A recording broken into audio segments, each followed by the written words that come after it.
물어봤어요. 스카우트한테 저 왜 뽑았냐고. 성공하셨네요. 아, 바퀴벌레도 그래요. 콘테이너 자고 있으면. 진짜. 네, 그러면 독한 프로필을 피하면 또 씁니다. 또 씁니다. 아니 환영을 많이 하셨나봐요. 스토킹 보고 나오신 분들은 여기 나온 바로 작가부터 찾더라고요. 독한 프로필 전에. 자, 그럼 저희가 독한 프로필 읽어드리겠습니다. 이름 황재균, 1987년 7월 28일생 맞습니까? 네. 06년 현대 2차 3라운드 24순위로 지명이 됩니다. 테니스 국대 출신인 부모님 덕분에 타고난 운동신경을 물려받은 황재균. 다니던 초등학교에 야구부밖에 없어서 야구를 시작했다던 그는 경기고 3학년이던 2005년 대통령배 부진과 류현진, 이재원, 한기주 등 쟁쟁한 동기들로 인해 프로 입단 당시엔 큰 주목을 받지 못합니다. 그러나 데뷔 첫해 유격수로 나서 63경기 3할 타율로 가능성을 입증. 반면 수비에선 아쉬운 평을 받으며 입단 동기 강정호에게 유격수제를 내주고 3루수로 전향하는데 이게 전화위복이 되며 2009년 18홈런에 30도루 데뷔 첫 20-20도 노렸지만 거포 소윤과 초구 공략으로 실패했다는 후문. 히어로즈의 10년을 책임질 트레이드 불가 선수로 언급됐으나 그 말이 나온 지 1년도 안 되어 롯데리에도 트레이드 사직팬들의 기대를 모았지만 에드황으로 불리며 광고 송출 능력을 과시, 광고주들의 사랑을 한몸에 받습니다. 하지만 2014년 벌컵과 함께 만개한 야구 인생 첫 태극마크에 금메달, 생애 첫 규정 타석 3할까지 달성하며 국가대표 3루수로 발돋움하였는데요. 2015년 전국민 앞에서 테이브즈에게 K-팝 모델 스스모신으로 인정받았고 이후 형제 메이의 꿈을 안고 빅리그에 포스팅 신청에 나섰으나 응찰 구단 없음. 그러나 포기하지 않는 도전 정신으로 결국 2017년 샌프란시스코에 유니폼을 입습니다. 이제 꽃길만 열릴 줄 알았지만 스프링 캠프 활약에도 개막 로스터 진입하지 못하면서 옵터 직전까지 가는 고난 속에 드디어 빅리그 데뷔전을 갔는데요. 한국인 메이저리그 최초 데뷔전 홈런으로 K머신의 파워 증명. 하지만 이 홈런은 그의 메이저리그 처음이자 마지막 홈런으로 남고 말았습니다. 당시 동상고 4번 타자 출신의 류현진보다 낮은 타율로 주목받기도 했는데 류현진 1할 오픈 9위, 황재균 1할 오픈 2위.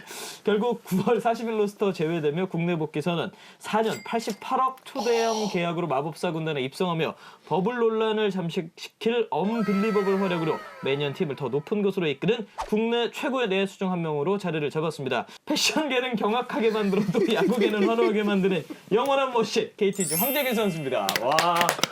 아, 마지막 좋네. 패션계를 경악하게 만드는. 왜요? 내가 오늘 옷 입은 거 오늘 괜찮아. 오늘 괜찮아. 아주 무난해. 오늘은? 하나하나가 굉장히 생각 많이 해서 쓰셨네. 이 에드황 이거 광고 송출 능력 이게 무슨 얘기인지 아세요? 몰라요. 이게 뭐냐면 1-4일 때 타율이 3할 2푼 7리예요. 1-4일 때? 네. 오. 투아웃일 때 타율이 2할 3푼 8리야. 그래서 황재균 선수가 타석에 들어서면 광고 나온다. 좋은 것도 있어요. 아, 좋은 거. 네. 잘 쳐서 투수 교체해서 광고, 그래서도 있고. 수비 잘해서 광고, 약간 이런 것도 있어요. 그런 것도 있죠. 자, 그럼 이제 독한 프로필로 정리해본 내용들 이야기를 해보겠습니다. 처음 야구를 시작한 계기는 어떻게 되세요? 진짜 억지로 했어요. 맨 처음에는? 네, 저희 부모님이 이제 테니스 출신이잖아요. 아빠가 저를 이제 테니스를 시키려고 했어요. 초등학교 들어가기 전에. 그래서 요만할 때. 근데 저희 아빠가 그때 산업은행 실업팀 테니스 감독님이셨어요. 거기에 데리고 저를 똑같이 운동을 시킨 거예요. 실업팀 그 아저씨들하고. 6살 때요? 그럼 어떻게 너무 힘들잖아요. 그래서 일단 운동 못 한다고 안 한다고 했는데 이제 저희 초등학교에 딱 야구부가 있던 거야. 그러니까 아빠가 나 몰래 가서 계약서를 다 쓰셨어. 그 입단서 있죠. 그 초등학교 때 쓰는 거. 그거를 다 썼어. 그걸 나보고 너 야구 들어가야 된대. 나 운동 안 할 거다. 도망 다녔어. 아빠가 싹 부르더라고. 야구를 하게 되면 학원을 제가 그때 한 5개인가 다니고 있었거든요. 학원을. 그걸 다 그만둘 수 있다. 아빠가 약간 딜이 들어온 거야. 어린애한테. 11살짜리. 난 또 거기에 싹 해가지고 오케이 그러면은 야구를 시작하면서 학원을 다 그만두고 일주일 뒤에 야구도 그만둬야지. 그게 내 생각이었어. 딱 그렸는데 일주일 뒤에 바로 얘기했죠. 아빠한테. 운동은 저하고 안 맞는 것 같아요. 한 번 시작하면 그만둘 수 없다고. 거기에 내가 지금 코각해가지고 그렇게 야구를 지금까지 온 거예요. 아버지가 만들어주셨네. 황재균 선수 부모님 운동하는 걸 좀 권하셨나 보네요. 엄마는 엄청 반대했어요. 근데 아빠는 아들이니까 너무 시키고 싶으셨던 거지.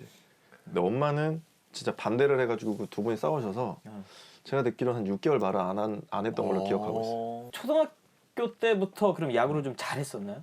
근데 학교 내에서는 잘했었는데 막 그래도 전국구적인 스타는 아니었죠. 저도 고등학교 졸업할 때까지. 그럼 고등학교 때 누가 랭킹이었지? 너네 때? 저희요?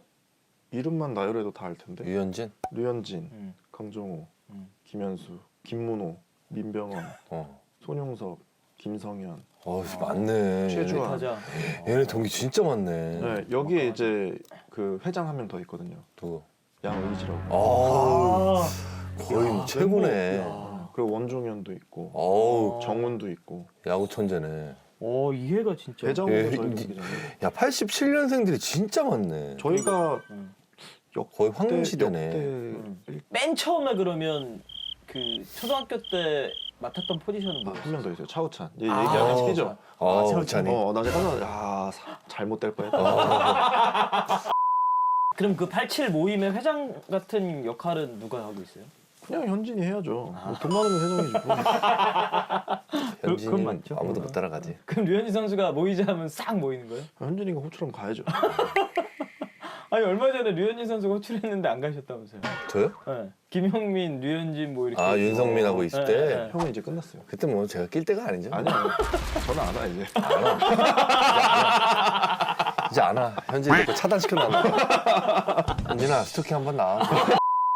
2005년 대통령배에서 굉장히 좀 부진해서 구단들의 주목을 받지 못했다 이런 이야기가 있어요. 사실인가요? 제가 2005년 고3 때 잘 못했던 걸로 기억해요. 그래가지고 제 기억에 대통령배 끝나고 집에 가서 아빠랑 엄청 울었어요. 뭔가 내가 야구를 못한다는 거에 되게 분했어요. 저는 진짜 열심히 했고 고등학교 때. 한 만큼 안 나오니까 저희 아빠도 뭐라 할 말이 없는 거예요 저한테. 왜냐면 예전에는 대통령이나 이런 걸로 평가를 많이 받아서 지명을 하기 때문에 네. 굉장히 어려웠죠. 하지만 2006년 2차 3라운드로 현대에 입단하게 됩니다. 당시 쟁쟁한 입단 동기들 말씀해 주셨는데 주목도가 좀 덜했다 이런 이야기가 있어요. 맞나요? 네, 저는 청소년 대표도 아니었고 뭔가 그 애들 같은 전국구 스타도 아니었고 그냥 물어봤어요. 스카우트한테 저 왜 뽑았냐고. 그냥 키랑 어깨 보고 뽑았대요. 어깨 하나 좋지. 그래서 얘기했죠. 가능성 보고 가능성 보고 성공하셨네요. 그런데 그 스카우트 분께서 진짜 가능성 보고 뽑으셨는데 정말 잘 됐죠. 데뷔 시즌부터 사실 경기 출장도 많았어요. 63경기나 데뷔 시즌에 출전해서 3할에 홈런 2개 12타점. 이때 그 프로 첫 해 어떻게 기억하고 계세요? 프로 첫 해 그때 김시진 감독님이 맞아요. 있었는데 현대 때 주전 유격수가 석훈이 형이었어요. 저는 이제 계속 2군에서 1군을 왔다 갔다 하는 그런 위치였는데 이제 석훈이 형이 6월 달까지인가 1할을 치고 있었어요. 근데 이제 감독님은 그냥 계속 기회를 주려고 했었죠. 석훈이 형이 수비를 워낙 잘하니까. 근데 이제 석훈이 형이 감독님 방에 가서 얘기했던 걸로 저는 기억을 하거든요. 지금 너무 힘들다고 2군 가서 조금만 타격감을 찾고 오겠다. 이제 그때 갑자기 저보고 올라오라 그러는 거예요. 그때 제가 또 2군에서 잘하고 있었거든요. 딱 그 타이밍이 맞았어요. 그러고 바로 유격수 선발. 그날? 네, 올라오자마자. 오. 올라오자마자 그때 뭐 롯데랑 할 때는 뭐 손민환 선배님 던지고 이랬는데 일주일 동안 제가 안타를 10몇 개를 쳤을 거예요. 이제 그걸로 끝났어요. 그러네. 계속 선발. 네. 네, 그러고 이제 딱 3할로 마무리를 했죠. 본인의 유격수 수비를 본인이 평가한다면 어느 정도다 이렇게 평가할 수 있을까요? 아, 그래도 웬만큼은 하죠. 공 잡고 샥샥. 근데 저희 작가가 근데 이렇게 네 생각이고. 써놨어요.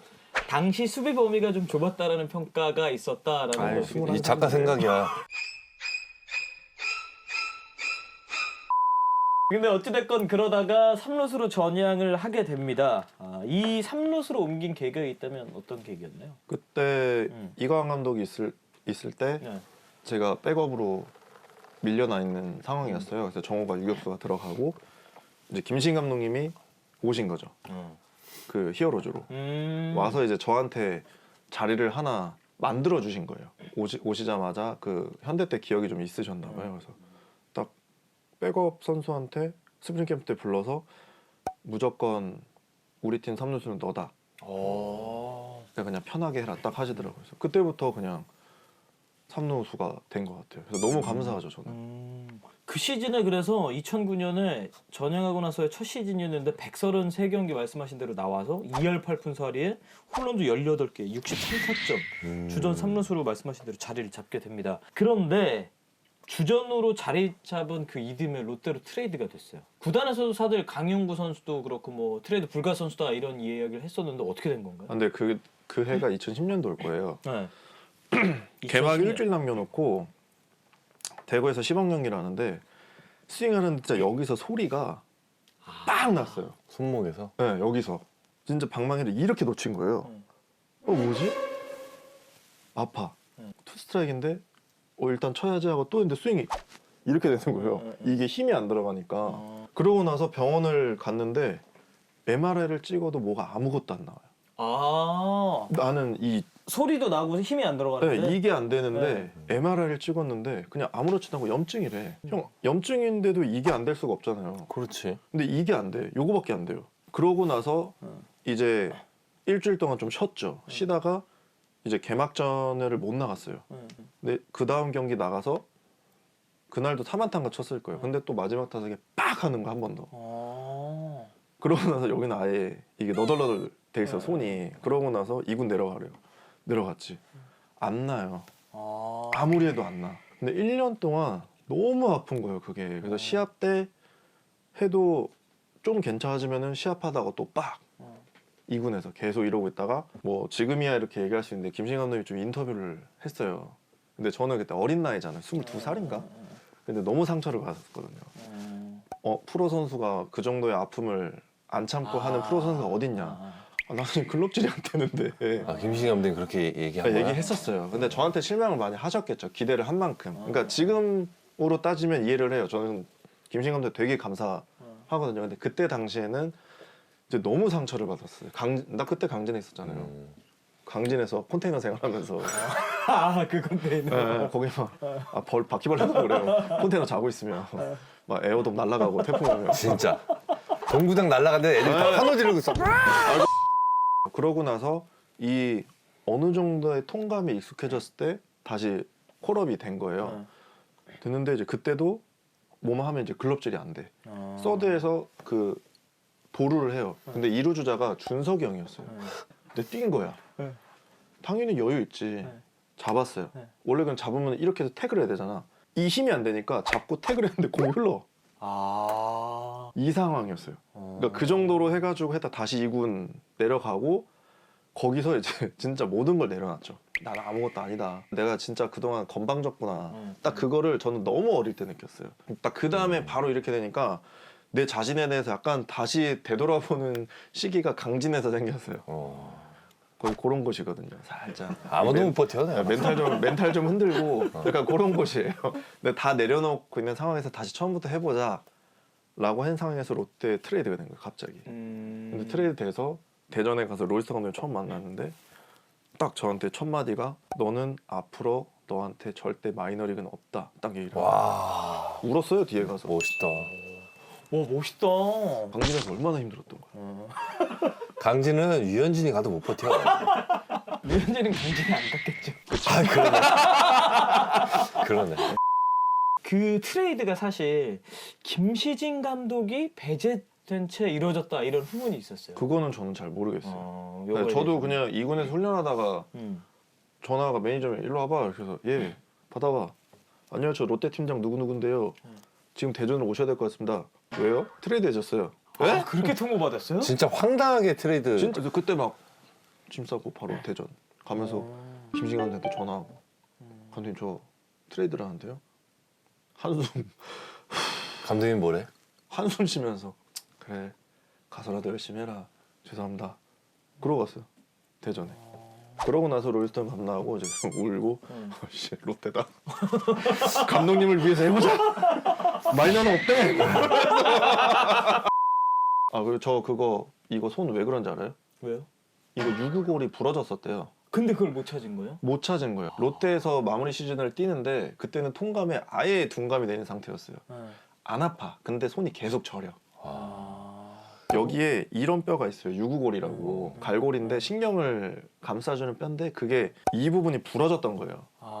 그래서 시즌이 롯데에서 끝나고 제가 트레이너한테 손이 계속 저리다 하니까 병원 가서 엑스레이를 한번 찍어보세요. 이렇게 찍으니까 이 뼈가 부러진 게 여기 이만큼 있어. 와, 그래서 이렇게- MRI 찍어서도 안 나왔던 네, 게. 의사가 이렇게 보더니 이거 언제 부러졌냐고. 네.